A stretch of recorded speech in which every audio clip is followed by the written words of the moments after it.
তো চলুন আপনাদেরকে আজ মুকুটমণিপুর থেকে ঘুরিয়ে নিয়ে আসি। তাই তো আমি সকাল সকাল রেডি হয়ে বেরিয়ে পড়েছি মুকুটমণিপুরের উদ্দেশ্যে। এই ঠান্ডার মধ্যে অনেকটা পথ জার্নি করে পৌঁছে গেলাম আমরা মুকুটমণিপুর। আপনারা তো সবাই জানেন বাঙালিদের 12 মাসে 13 পর্বণ, তার মধ্যে আজ একটা পর্বণ হচ্ছে মকর সংক্রান্তি। আর আমরা এসেছি দোকান নিয়ে, তাই মেলা লাগার আগে আমরা চারদিকটা একটু ঘুরে দেখিনি। আর এই জায়গাটা হচ্ছে পরেশনাথের বাউল মঞ্চের সামনে দিক, তাই আমরা ঘুরতে ঘুরতে চলে এলাম চায়ের দোকানে। এই ছোট্ট ভাইয়ের চায়ের দোকানে চা খেয়ে বেরিয়ে পড়লাম সামনের দিকে। আর সামনের দিকে গিয়ে দেখি এখানে নৌকা ভ্রমণ সুবিধাও আছে, সাথে এদিকে রয়েছে সারি সারি জল আলু প্লাস আখডাড়ি। ওখান থেকে ফিরে এসে আমাদের কাজ পড়ে গেল পানি আনতে যাওয়া, তাই আমরা গুটি গুটি পায়ে হাঁটতে হাঁটতে চলে এলাম জলের ধারে এসে আমরা সবাই মুখ হাত ধুয়ে নিলাম। ওখানে মুখ হাত ধুয়ে ফিরে চলে এলাম আবারও দোকানে। তারপরেই আমাদের নজর পড়ে গেল কংসাবতী ডিপার্টমেন্টের অথরিটি একটা বোর্ডের উপর। তোমাদেরকে তো অনেক কিছুই দেখালাম, এবার চলো বাবা ভোলানাথের মন্দির। আর এই সিঁড়ি পাড়ি দিয়ে উঠলে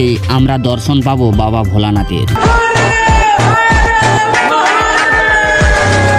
যাই হোক, ভোলানাথের দর্শন করে আমরা নিচে চলে এলাম মেলার কাছে। এই মেলাতে আপনারা নানা রকমের ঠাকুরের প্রতিমাও পাবেন, টেডি বিয়ার থেকে শুরু করে বাচ্চাদের নানা রকম খেলার জিনিসও আছে। আর সামনেই রয়েছে মিষ্টি মিষ্টি গরম গরম জিলাপি। আর এইগুলো ছোটবেলায় কেনার জন্য আমরা প্রচন্ড কান্না করতাম। আর তোমরা কারা এগুলো কেনার জন্য পরিবারের কাছে কান্না করেছো কমেন্ট করে অবশ্যই জানাবে। তারপরে আমরা সেরে নিলাম আমাদের মকরডুব দিয়ে আমরা চলে এলাম আবারও একবার চা খেতে। তাই আমরা ওখান থেকে বেরিয়ে চলে এলাম আমাদের দোকানের সামনে।